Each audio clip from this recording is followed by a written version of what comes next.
சமீப காலத்திலே மது போதை பழக்கத்தின் காரணமாக ஏராளமான மக்கள் சீரழிந்து வருகிறார்கள். பல குடும்பங்கள் சீரழிந்து கொண்டிருக்கின்றன.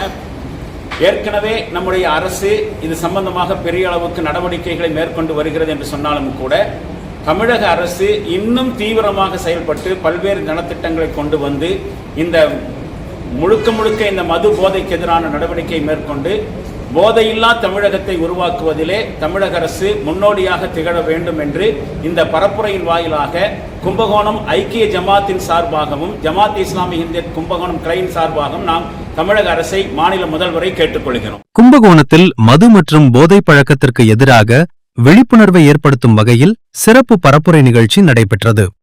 தஞ்சாவூர் மாவட்டம் கும்பகோணம் அருகே அசூர் புறவழிச்சாலையில் உள்ள தனியார் திருமண மண்டபத்தில் ஜமாத்தே இஸ்லாமி ஹிந்த் கும்பகோணம் கிளை மற்றும் கும்பகோணம் வட்டார ஐக்கிய ஜமாத் கூட்டமைப்பு சார்பில் இந்த நிகழ்ச்சி நடைபெற்றது.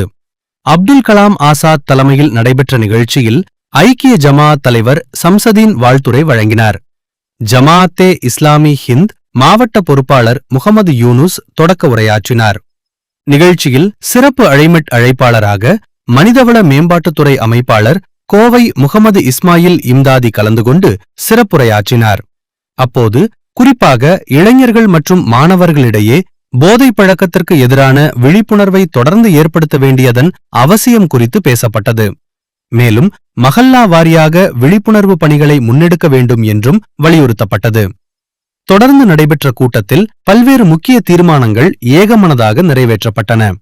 தமிழகத்தில் மதுக்கடைகளை மூட அரசு நடவடிக்கை எடுக்க வேண்டும். இளைஞர்கள் மற்றும் மாணவர்கள் மத்தியில் அதிகரித்து வரும் போதை பழக்கத்தை விரைந்து தடுக்க கிராமங்கள் தோறும் விழிப்புணர்வு குழுக்கள் அமைக்க வேண்டும் என வலியுறுத்தப்பட்டது. மேலும் பள்ளிவாசல்கள் மற்றும் உலமாக்கள் மூலம் ஜும்மா உரைகளில் போதை பழக்கத்திற்கு எதிரான தொடர் விழிப்புணர்வு பிரச்சாரங்களை மேற்கொள்ள வேண்டும் என்றும் தீர்மானிக்கப்பட்டது.